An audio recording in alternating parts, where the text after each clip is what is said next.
Good day mga boss, update tayo sa ating unit sa Grahe.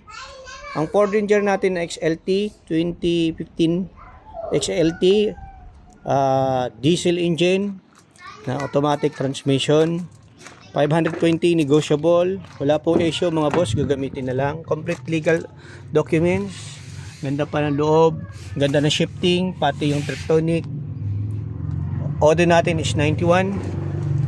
Working lahat ng mga windows niyan, gagamitin na lang.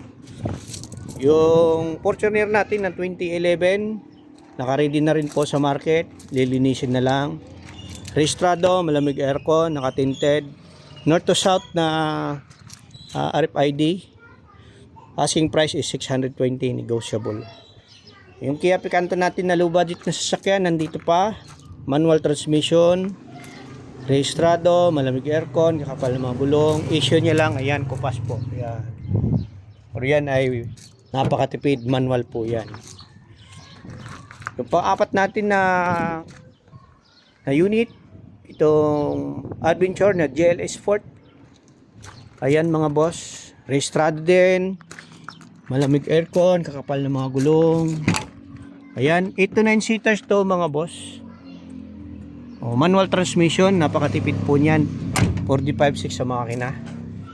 Napakabait po niyan mga boss. Ang issue niya lang, ito may kunting tama dito sa bumper at saka yon bulutong dito.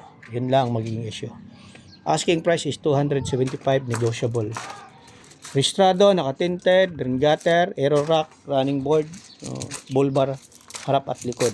275, negotiable.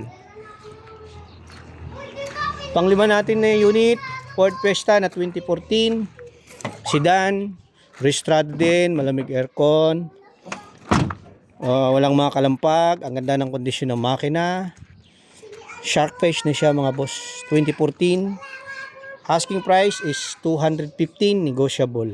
Ayan, sa mga naghahanap ng gagamitin nilang agad, walang issue yan sa pintura, walang issue sa makina, walang kalampag, gas and go po yan mga boss. 215, negotiable. So ayan ang mga available nating unit. Location natin ay Silang Cavite. Ilalagay ko na lang po ang numero mga boss. Tawag na lang po kayo sa akin sa inyong na magugustuhan na unit. Pwede rin natin i-deliver sa inyo mga boss. So ayan ang unit natin, Ford Fiesta, Ford Ranger, Fortuner, Kia Picanto at Adventure. So good day, God bless po sa lahat.